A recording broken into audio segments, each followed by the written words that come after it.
इस जहान पर ऐसी कोई भी व्यक्ति नहीं है या ऐसा कोई भी व्यक्ति नहीं है जिसको कोई समस्या ना हो, पर कोई ऐसी समस्या भी नहीं है जिसका कोई हल ना हो। Hey guys, welcome to Digital IT Code. My name is Priyanka और आज के इस वीडियो में हम बात कर रहे हैं सम की। लेकिन उसके साथ साथ लिटिल बिट आपको मोटिवेट करना होता है कि प्रॉब्लम आती है। अब सम का फंक्शन आगे करवाऊंगी। आज मैंने जैसे आपको ये करवा, मुझे सम ये वाले सम एस क्यू करवाने हैं, sum x two M by two करवाने हैं। ये सब जो करवाने लगी हूँ मैं, आज जो रह गए थे हमारे फंक्शंस प्रोग्राम्स वो जो मैं करवाने लगी हूँ, इसमें भी तो इशू आएगा, इसमें भी समस्या आएगी। तो क्या इसका सोल्यूशन नहीं है? कौन कहता है? हर चीज का सोल्यूशन है। कि ऐसा कोई भी व्यक्ति नहीं है जिसको समस्या ना हो। मुझे भी आई है, मेरे को भी नहीं आया ये वाले प्रोग्राम। तो क्या मैंने करे नहीं है? करे हैं, तो अब भी करेंगे आगे भी। So let's get started with that sum Q. अब देखिए, सबसे पहला आपका प्रोग्राम है सम एस क्यू। अब इसका क्या मतलब है सम एस क्यू का? कि you have to get the sum और square of that supplied value. कोई भी आप वैल्यू सप्लाई करवाते हो, आपको उनका सम मिलेगा। कोई भी दो नंबर हो जाए, पर ये नंबर काफ़ी बड़े मैंने लिए। मुझे इतने बड़े नंबर की वैसे ज़रूरत है नहीं, मुझे छोटे नंबर ही चाहिए, ताकि उसका मैं आपको स्क्वायर करके आंसर निकाल के दूँ और आपको समझ भी आ जाए। तो मैं छोटे नंबर लिखने लगी हूँ ज़रा। तो अब देखिए, अब थोड़े से मैंने छोटे से नंबर लिए, जैसे एक दो वैल्यू है, मैंने उनका टोटल करवा दिया। तो टोटल भी नहीं है, मल्टीप्लाई किया हुआ इन दोनों को। तो अब देखो, मैंने इसका सम एस क्यू निकाला है। सम एस क्यू का मतलब होता है कि आपके पास जितनी भी वैल्यू है, आपको उसका स्क्वायर निकाल कर उन सबको ऐड करवाना है। जैसे कि आपने लिखा यहाँ पर सम एस क्यू, और इन दोनों मतलब इनका स्क्वायर रेंज हमें प्रॉपर लिखनी पड़ेगी। रेंज कहाँ से लेकर कहाँ तक के हमें चाहिए? मुझे चाहिए सिर्फ एक ये वाला नंबर, फिर उसके बाद ये वाला नंबर, और फिर उसके बाद ये वाला नंबर, है ना? इन तीनों का मुझे चाहिए। तो एंटर में दबा दूंगी तो आंसर आ गया मेरे पास 675। आंसर कैसे आया? अगर अभी भी समझ में नहीं आया तो इसका आंसर हम यहाँ पे करके देखेंगे खुद। आंसर कैसे निकालेंगे? हम पहले करेंगे 5 × 5। 5 को हम करेंगे 2 बार मल्टीप्लाई, फिर हम इसमें करेंगे ऐड, क्योंकि सम में तो सम का मतलब ही ऐड होता है। फिर 5 × 5, क्योंकि मैंने साथ वाले सेकेंड वाले कॉलम में भी 5 ही लिया है, तो 5 × 5। फिर उसके बाद ऐड करके फिर हम लिखेंगे 25 ×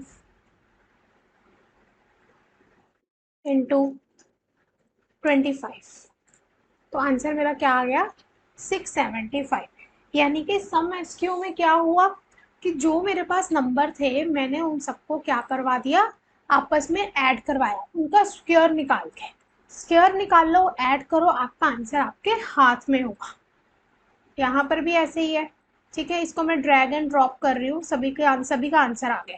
अगर इस आंसर को वेरीफाई करना चाहते हो, सिंपल सोबर तरीका, 4 × 4 कर दो, प्लस कर दो सेकेंड वाला कॉलम, 7 × 7 कर दो, फिर प्लस इसमें कर दो थर्ड वाला कॉलम, 28 × 28 कर दो। इसीलिए मैंने थोड़ी छोटी वैल्यू ली कि आपको समझ में आ जाए, ऐसे हमने कैलकुलेशन कर कर ही इसका आंसर निकालना है। अब ये आंसर इसका क्यों नहीं आया? क्योंकि मैंने आगे इज इक्वल्स टू नहीं डाला। तो क्या पता जी इसका क्या आंसर निकालना है मुझे। अब समझ में आया कैसे करते हैं? यानी कि हमने इसमें क्या करना है, इस चीज में, कि मतलब दोनों को आपस में कैलकुलेट करना है। हर किसी का आप मैन्युअली करके देख सकते हो। अगर आपको कोई वेरिफिकेशन करवानी है तो आप इस तरीके से करके सम एसक्यू निकाल सकते हो।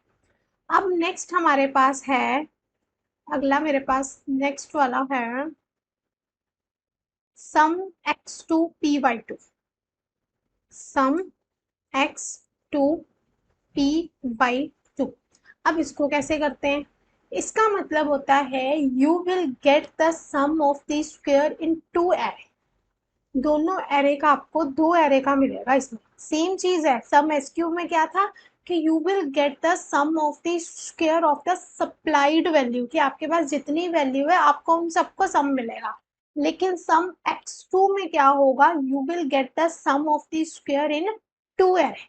तो 2 एरे का कैसे निकल सकता है? मैं ये वाली वैल्यू चेंज कर रही हूँ ताकि आपको कंफ्यूजन ना हो। 5 और 5 के साथ 8 लिख देती हूँ यहाँ पर। ठीक है, अब मुझे क्या करना है, इसमें निकालना है। अब इसको निकालने का क्या तरीका रहेगा मेरे पास? इज इक्वल्स टू लगाया, sum x two p by two को लिया। लेने के बाद अब मुझे यहाँ पर एरे लगाना है, एक्स और एरे वाई। देखो साथ में ही आपको वो बता रहा है कि मुझे सिर्फ 2 एरे चाहिए, 2 से तीसरा एरे मत दे देना मैम। ठीक है जी, पहला एरे ये ले लो आप, और शिफ्ट दबा के सेकंड एरे आप ये वाला दे दो। तो वो इसका आंसर क्यों नहीं दे पा रहा? क्योंकि वो रेंज मांग रहा है आपसे, प्रॉपर पूरी रेंज इसको चाहिए, यहाँ से लेकर ये सेकंड वाला एरे। अब देखो उसने आंसर हमें क्यों नहीं दिया, सोचो। सम एसक्यू में हमें आंसर मिल गया था, लेकिन उसने sum x two p by two में हमें आंसर क्यों नहीं दिया? क्योंकि उसको एरे चाहिए। एरे का क्या मतलब है? वहां पर उसको नंबर चाहिए था। उसको मैंने B2 दे दिया, C2 दे दिया, D2 दे दिया, तो आंसर निकल आया। लेकिन अब डिफरेंस देखो, डिफरेंस समझ में आया कि नहीं?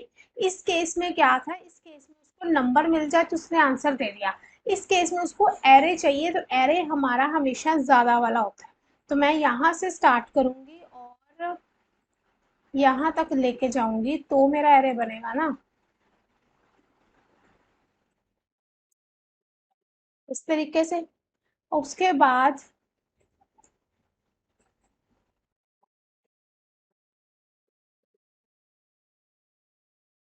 कॉमा, अब एरे टू भी चाहिए इसको। तो एरे टू मैं यहाँ से स्टार्ट किया और यहाँ तक लेके गई, और फिर आंसर उसने एनालाइज इसलिए नहीं करा क्योंकि उसको ये वाला प्रॉपर अभी मिला नहीं आ।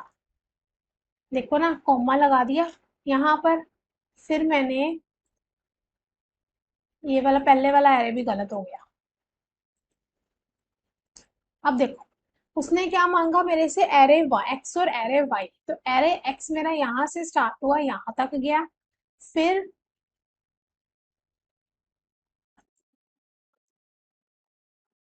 कोमा लगाकर, फिर एरे मेरा यहाँ से स्टार्ट हुआ और यहाँ तक चला गया।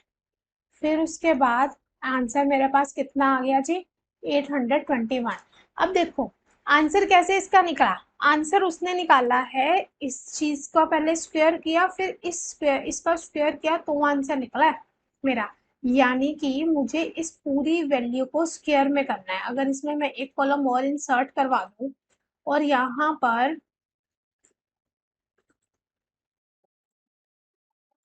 ये देखो इंसर्ट करवा दिया, अब मैं इसका स्क्वायर निकाल दूं। लेट सपोज कि मुझे स्क्वायर चाहिए B2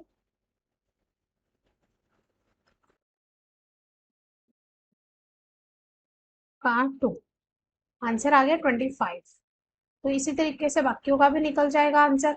यहाँ पर भी ऐसे ही D2 का मुझे स्क्वायर चाहिए, तो आंसर आ गया। आंसर आया नहीं, मैंने इज इक्वल्स टू डाला नहीं। ठीक है, आंसर आ गया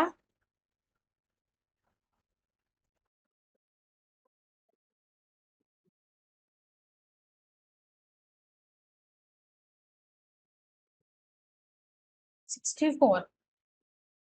ठीक है जी, तो मैंने ड्रैग एंड ड्रॉप करके सभी का आंसर निकाल दिया। अब मैंने उसको क्या बोला कि इन हम मतलब मैं आपको ये समझा रही हूँ sum x two p by two का मतलब क्या होता है। मेरे पास इन दोनों के आंसर आ गए। आंसर मेरे पास इसका क्या चाहिए, इन दोनों का मुझे ऐड करना है। यानी कि मुझे सी वाला पूरी रेंज और ई वाली पूरी रेंज का सम निकाल। अब ई और सी का सम कैसे होगा? अगर मैं इन दोनों को एज इट इज उठाऊं और इसका सम निकाल दूं यहाँ पर, तो आंसर आ गया 399। और इसको लेकर इसका सम निकाल दूं यहाँ पर, तो आंसर आ गया मेरे पास 422। तो अब मुझे ये बताओ कि इसका आंसर और इसका आंसर दोनों का मैच करवा कर इसका आंसर कितना आ गया? 821। अब देखो इसका आंसर देखो और इसका आंसर देखो, मैच कर रहा है ये आंसर और ये आंसर, है ना? मतलब आंसर कैसे निकला? उसने इस वैल्यू को उठाया यहाँ से लेकर यहाँ तक, इस वैल्यू को उठाया, सॉरी इस वैल्यू को उठाया, इन दोनों को ऐड किया और मेरे पास आंसर आ गया 821। मीन्स रेंज का स्क्वायर करके उन दोनों रेंज को ऐड करके जो आंसर निकलेगा that is called as the sum x2 p/2। Sum SQ में क्या था, नंबर का स्क्वायर करके उन दोनों नंबर का जो आंसर निकलेगा that is sum SQ. Difference समझ में आया? लिटिल बिट डिफरेंस है कि एक में हम लोग रेंज लेते हैं, दूसरे में हम लोग नंबर लेते हैं और आंसर हम निकाल देते हैं। रेंज जितनी मर्जी दे दो, उसमें नंबर जितने मर्जी दे दो, ये इन दोनों का डिफरेंस है। एक में रेंज ली जाएगी और एक में नंबर लिया जाएगा। क्लियर हुआ कि सम x2 p/2 क्या है और सम sq क्या है। अब थर्ड मेरे पास रह गया, अभी एक दो और भी होंगे, ये भी हो गया, ये भी हो गया, एक रह गया मल्टीप्लाई वाला। अब इसको कैसे करना है हमने, हम इसके लिए लिखेंगे, थर्ड मेरे पास आया सम x2 m/2। अब सम x2 m/2 का मतलब होता है कि sum of the difference of the square in two array. दो एरे हैं, उन दोनों का स्क्वायर जब हम निकालते हैं that is called as the sum of the difference of the square of two array. तो हम उस चीज को बोलते हैं सम x2 m/2। अब ये कैसे निकलेगा, x और y का हम यहाँ पर लिख देंगे। देखो निकालना तो बहुत इजी है, इसमें तो कुछ करना ही नहीं होता। टू एरे का मतलब आपको पता होना चाहिए, मेन तो ये चीज है। एरे का क्या मतलब होता है, that you have to keep in your mind कि हमें एरे का मतलब होता है प्रॉपर रेंज लेने जिसमें नंबर एक से ज्यादा हो, रैंडम नंबर हो, रैंडम नंबर एक या दो से ज्यादा हो, that is called as the array. यही होता है ना कि हमारे पास जो नंबर हमारे पास बहुत ज्यादा आ जाते हैं, जब उनको ऐड करते हैं मल्टीप्लाई करते हैं तो हम उस चीज को एरे बोलते हैं। तो अब इसमें भी यही चीज है, सम x2 m/2 में हमें डिफरेंस निकालना है। तो मैंने क्या किया, इज इक्वल्स टू लिया सम x2 m/2। नीचे लिखा हुआ है, मुझे इतना लिखने की जरूरत ही नहीं है। अब उसने x का एरे मांगा है, एक एरे ये वाला मांगा उसने मेरे से, और दूसरा एरे उसने कोमा लगाकर ये वाला मांग लिया। नहीं ये नहीं है, ये वाला मांगा है, ये वाला मांग लिया, क्योंकि वो तो मैंने स्क्वायर निकाला, वो तो आपको भी अभी सोल्यूशन उसका भी निकलवा के देना है। तो मेरे पास आंसर कितना आ गया, -23। माइनस कैसे आया मेरे पास आंसर, कि मैंने पहले एक का स्क्वायर निकाला, जो मेरे पास ये वैल्यू 1 का स्क्वायर पड़ा, फिर उसके बाद इसका स्क्वायर निकाला, वैल्यू 2 का स्क्वायर पड़ा है। अब उसके बाद मुझे क्या करना पड़ेगा, 399 में से माइनस करना पड़ेगा 422। तो मेरे पास आंसर क्या आ गया, -23। क्यों क्यों ऐसे करना पड़ा, क्योंकि इसमें क्या होता है कि जो जब आप दो रेंज लेते हो, पहले नंबर पे आपने जोन सी रेंज रखी है और दूसरे नंबर पे आपने जोन सी रेंज रखी है, उसने फर्स्ट रेंज में से ही माइनस करवानी है दूसरी रेंज। फर्स्ट रेंज मेरे पास कौन सी थी, ये सी वाली, उसके बाद दूसरे नंबर में मैंने रखी ई वाली। इसका आंसर मोस्ट प्रोबेबली माइनस में ही जाता है, इसी वजह से, क्योंकि हम क्या करते हैं, अब देखो अगर मैं बोल दूं आपको कि मुझे सब्ट्रैक्ट करके दो, इसमें मैं एक और इंसर्ट करवा देती हूँ कॉलम, तो मैं यहाँ पर लिख दूं इज इक्वल्स टू, तो मुझे पहले वाली लिखनी पड़ेगी C2 -E2। तो मेरा आंसर किस में आ रहा है, माइनस में आ रहा है। ये देखो ना, मेरा आंसर आ गया माइनस में। अब कुछ कुछ माइनस में आया, कुछ कुछ प्लस में आया, तो इसको मैं यहाँ तक का मुझे सम चाहिए हो तो आंसर कितना आ गया, -23। यहाँ पर कितना है, -23, यहाँ पर कितना है, -23। जैसे तैसे निकाल लो, आंसर आपका -23 आना है, क्योंकि इसका मतलब ही यही है कि sum of the square of the difference in two array that is called as the sum x2 m/2। Clear हुआ ये वाला, अब समझ में आया। सम एसक्यू में क्या था, नंबर थे, सम x2 p/2 में क्या थी, रेंज थी, उन दोनों रेंज को प्लस करना था। थर्ड फॉर्म में क्या आ गया, सम x2 m/2 में रेंज है, लेकिन हमने उन दोनों रेंज को सब्ट्रैक्ट करना है, तो that is called as the sum x2 m/2। अब मेरे पास ये तो हो गया। तो अब देखिए, हमारे पास इतना हो गया, सम एस क्यू भी हो गया, sum x two p y two भी हो गया, sum x two m y two भी हो गया। अब नेक्स्ट इसमें हमारे पास क्या है, अगला वाला, अगला है सम एक्स। मैं इसको यहाँ लिख देती हूँ, sum x m y to. ठीक है। अब इसको करने के लिए मुझे क्या करना पड़ेगा, के लिए कैसे हम करेंगे, अब देखो, ये इसका टेबल कुछ इस तरीके से होता है। अगर मुझे इसका आंसर निकालना है तो मैं यहाँ पे लिख दूंगी sum x m y two, bracket में हमारे पास एरे फर्स्ट मांग रहा है, वो एरे फर्स्ट मैंने उसको ये वाला दे दिया, और फिर उसने बोला, फर्स्ट मैंने दिया ये, फिर मैंने लगा दिया कोमा, फिर उसको सेकंड वाला एरे दे दिया ये वाला, फिर मैंने ब्रैकेट कर दी क्लॉज, और आंसर मेरे पास आया 25। अब आपके माइंड में क्वेश्चन होगा कि ये 25 कैसे आया, क्वेश्चन आया माइंड में कि ये 25 कैसे आया, हमें इसका समझ में नहीं आया कि सम एक्स एम बाई टू कैसे निकला। ये थोड़ा सा टिपिकल है। इसको करने के लिए मेरे पास क्या होना चाहिए, यही वैल्यू मैं एज इट इज़ यहाँ पर ले रही हूँ, 2 5 6 और 8, ये वैल्यू है। ठीक है। एक एक को अलग अलग कलर कर देते हैं। अब मैंने क्या किया, देखो 2 5 6 8 है मेरे पास। अब इसमें क्या होता है, सम एक्स एम बाई टू में हमारे पास होता है क्रॉस मल्टीप्लाई। क्रॉस मल्टीप्लाई कर कर हमने इसका आंसर निकालना है। अब क्रॉस मल्टीप्लाई कैसे होगा, अब इसमें क्रॉस मल्टीप्लाई होगा। क्रॉस मल्टीप्लाई कैसे करना है, हमारे पास है 2, फिर हम क्या करेंगे, 5 नहीं लेंगे, हम उधर से उठाएंगे 6, सेकेंड वैल्यू से 6, फिर हमारे पास है 5, फिर हम यहाँ से ले लेंगे 8। 5 कहाँ से आया, फर्स्ट वाली वैल्यू से, 6 कहाँ से आया, सेकेंड वाली वैल्यू से, 8 एज इट इज वहीं से ही आ गया। अब मेरे पास 2 है, 6 है, 5 है, 8 है, जो कि क्रॉस मल्टीप्लाई हो चुका है। पहले तो उसको क्रॉस मल्टीप्लाई कर लेना नंबर्स को, फिर अब हमने नंबर्स को क्रॉस मल्टीप्लाई करने के बाद इन दोनों को आपस में सब्ट्रैक्ट कर देना है इस तरीके से, 6 माइनस 2, ओहो, इज इक्वल्स टू लगाती नहीं हूँ, वो आंसर की जगह मुझे डेट दे देता है। Is equals to 6 minus 2, answer अभी भी नहीं आया।